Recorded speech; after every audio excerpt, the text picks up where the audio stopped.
I'm Jarrod LeBlanc, and you're watching Maine Freedom Watchdogs, formerly known as My Freedom Watchdogs. As always, we're going to look at the issues that affect your freedom and liberty. We hear about states nullifying federal laws that they find unfair, unjust, or unconstitutional. And the 10th Amendment of our Constitution clearly gives states the right to do just that. But here is something that many Americans and many Mainers do not realize anymore. Everyday citizens acting as jurors can also nullify laws that are unfair, unjust, or unconstitutional. Today we're going to talk about the juror's right to veto laws. The trial by jury is the basis of our constitutional government. The juror's role is not to aid the prosecution by rubber-stamping the government's accusations against their fellow citizens. Their role is to protect their fellow citizen from unjust prosecutions and to ensure that the law being applied is a fair and just law. If the law is unjust or unconstitutional, then the jury, acting as the fourth branch of government, can veto the law by returning a not guilty verdict. The jury has a very specific political function, and if you go back and look at history, you can see that juries, when they refused to convict people who were harboring runaway slaves under the Fugitive Slave Act, they helped to get rid of slavery in this country because the government couldn't enforce the Fugitive Slave Act. Nobody would find anybody guilty, and the jurors back then really knew that they had this power to protect human rights, and so they wouldn't find anybody guilty. During Prohibition, the jurors refused to convict people who were selling whiskey and people who were manufacturing whiskey in, little stills or whatever, or bringing it in from Canada, whatever they were doing. And so that helped to overturn Prohibition. So that's, all of these, by their refusals, caused the lawmakers of our country to have to go back and re-examine the laws they had passed and realize that they weren't supported by the people. Jury nullification is a powerful tool that our founders built into the system to ensure that the American people always have the ultimate veto power over unjust and unconstitutional laws.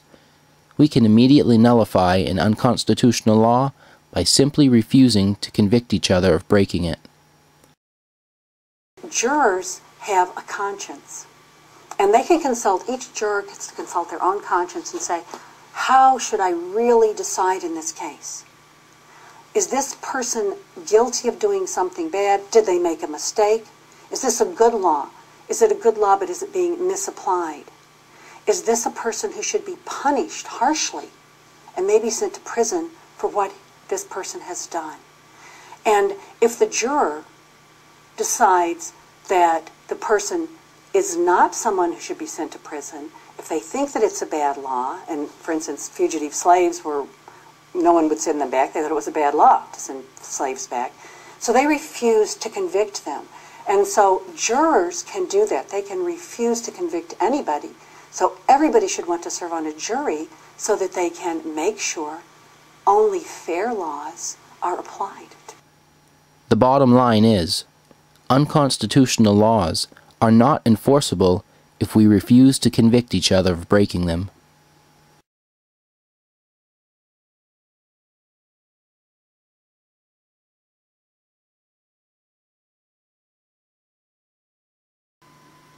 When you engage in jury nullification, you become part of its proud history in America. For hundreds of years, jurors have disregarded the judge's instructions and refused to convict each other of breaking laws they viewed as unfair, unjust, or unconstitutional. In the early 1800s, nullification was practiced in cases brought under the Alien and Sedition Acts. The Alien and Sedition Acts threatened to take away free speech by making it a crime to speak out against the government. Thomas Jefferson held the acts to be unconstitutional and void. He urged states to nullify the laws by refusing to convict people of breaking them. After being elected president, Jefferson pardoned everyone who had been convicted of violating those unconstitutional laws. We have seen that jurors have the power to nullify unconstitutional laws by refusing to convict people of breaking them. Why do judges these days try to keep jurors' rights a secret? They don't tell jurors about their right to judge the law and reject it. In fact, today, many judges tell the jury that they must follow the law as they, the Almighty Judge, give it. What should a person in good conscience do if they are a juror on a case where a fellow citizen is accused of breaking a law that is unjust or unconstitutional? Unfortunately, the United States Constitution does not specifically mention that jurors have the right to judge the law, but I was given a tip that the Maine Constitution does address the issue head-on, so I took a trip to the law library in Augusta, hoping to find my answer. It didn't take long to find the answer. Right on the first page of the Maine Constitution, it clearly states, "Jury may determine law." What could be plainer than that? So there it was in black and white. Article 1, Section 4 of the Maine Constitution expands on that to say, "The jury, after having received the direction of the court, shall have a right to determine, at their discretion, the law and the fact."